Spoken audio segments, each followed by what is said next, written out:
Hello, sophomores, and welcome to Mr. Fink's YouTube video series for your vocabulary words. This is the vocabulary for Unit 1, Level E. First word is adulterate. This is kind of an odd picture. It's a tomato getting some sort of injection. Looks like maybe steroids or something. But that is pretty much what adulterate means.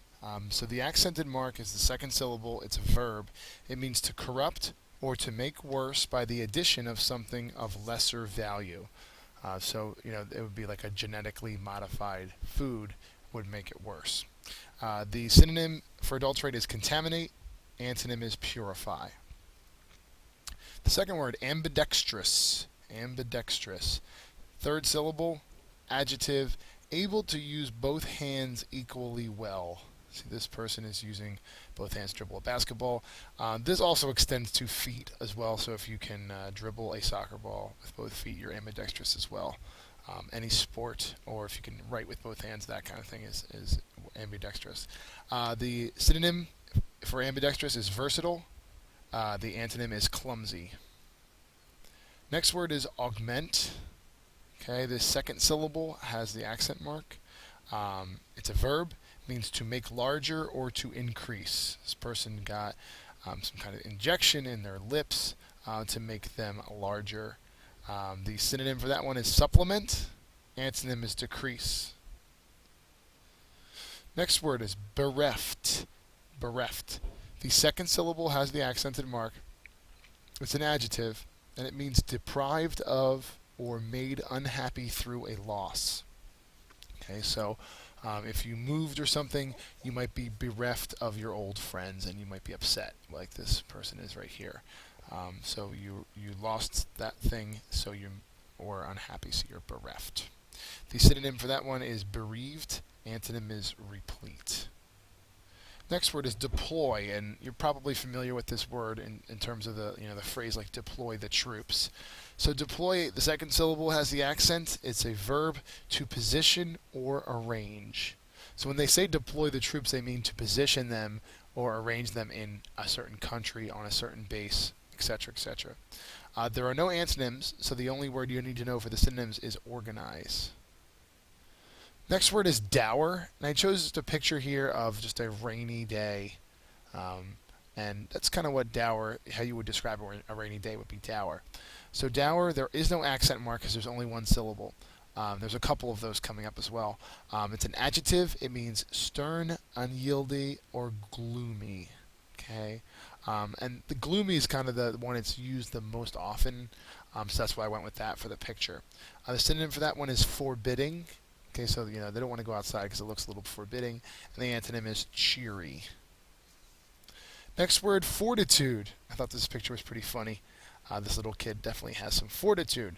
It's a noun. First syllable is accented. It means courage in facing difficulties. Okay, so this kid is not backing down. The synonym for that one, steadfastness. If you're being steadfast, it means you're not backing down. And then the antonym, fearfulness. Next word is gape. Now you're probably saying to yourself, I'm looking at the definition, why is there a picture of a traffic jam? Well, a lot of times you'll hear, if you listen to the radio in the morning and you hear the traffic report, you'll hear someone say, there's an accident northbound on a road, but southbound there's a gaper delay. And what a gaper delay means is that people are stopping to look at the accident, so they're slowing down, causing traffic on the other side of the road. So to gape, it's a verb. It means to stare with an open mouth. Okay, just so if you're shocked by something, you're staring at it like a car accident with an open mouth. That's gaping. Okay, there are no antonyms, and the synonym is ogle. Next word is jibe. Jibe. Jibe has two different forms of the word. It's a verb. It's also a noun, but they're similar. To jibe someone means to utter taunting words. Okay, so this kid is making fun of his friend maybe or something. The noun part is an expression of scorn. So either you can, it could be an action word to actually taunt the person, or the things that you say to the person could be jibes as well, the actual expression, the words that you use. The synonym is ridicule. Antonym is compliment. Next word is guise, and it kind of looks like the word disguise, and that's exactly what it means. So I picked a picture here of little kids and adults in Halloween costumes. So a guise is a noun. It's an external appearance, cover, or mask. So it's pretty. This is probably the easiest word of the whole entire unit. The synonym for that one is costume.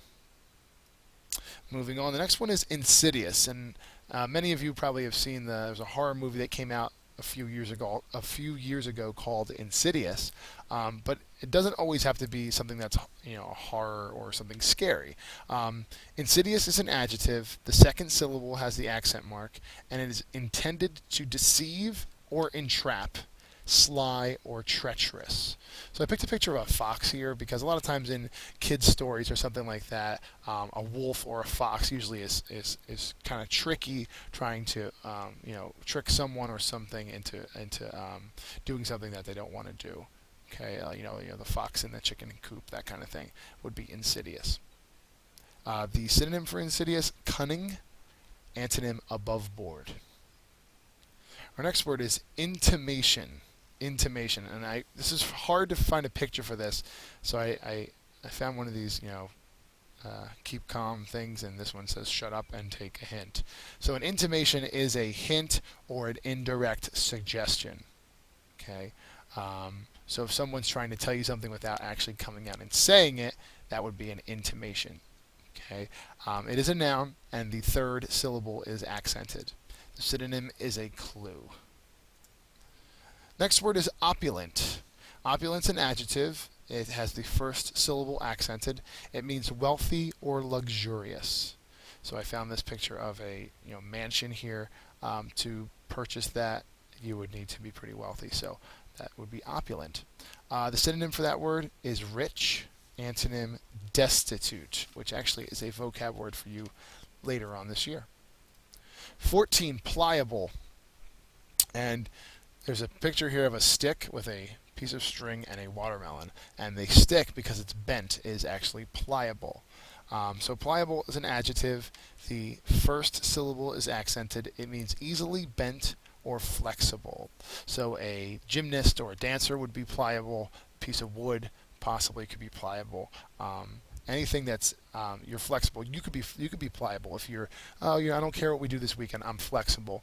Pliable would apply there as well. The synonym for pliable: adaptable. The antonym: inflexible. The next word, reiterate, and we have two signs that are both say repeat, and that's reiterating. To reiterate is a verb. The second syllable is accented. It means to say again or to repeat. So pretty easy to remember. The synonym is to restate. So all these re prefix words. The next word is stolid. And it's pronounced just like solid, but just a T in front. So it's stolid. It's an adjective. The first syllable is accented. It means not easily moved mentally or emotionally, dull or unresponsive. And one of the first people that I thought of when it came to stolid was Chris Griffin from Family Guy. He's pretty much just even keel, pretty dull, kind of like doesn't really say much and doesn't get excited. And when he does get excited, it's kind of funny, but for the most part, he's just kind of like brainless. So that's stolid. The synonym is phlegmatic. Antonym: emotional.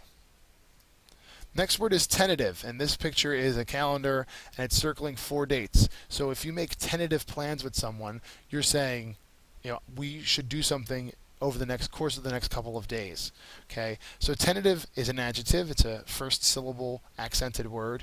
It means experimental in nature, uncertain, or hesitant. So you're experimenting. Maybe we'll do this on Sunday, maybe on Monday, maybe on Tuesday, maybe even Wednesday. You're not really sure, so it's tentative. The synonym for that one, provisional. Like think of your provisional license. And antonym is conclusive. Next word is unkempt. Hopefully your bedroom does not look like this, or it would be unkempt. It's an adjective. The second syllable is accented. It is not combed or untidy. Sloppy is the synonym. Antonym is tidy. So your appearance could be unkept, your room could be unkempt, your backpack, so on and so forth. Second to last word, verbatim. Verbatim is both an adjective and an adverb. Okay, and the second syllable is accented. Verbatim means word for word, exactly as written or spoken.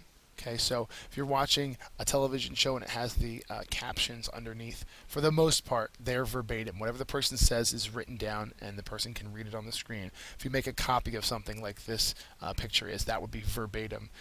If you're in court and there's always someone there taking notes about what people have said, that person is taking them verbatim. The synonym for verbatim is exact, the antonym paraphrased. Finally, our last word is warily. And warily is an adverb. The first syllable is accented. It means cautiously or with great care. So this little girl, she kind of wants to jump in that puddle, but she's not really sure just yet. She's kind of warily attempting to stick her foot in there. So she's taking some care. She's being very cautious. The synonym is prudently, and the antonym recklessly. Okay, that's it. Get studying.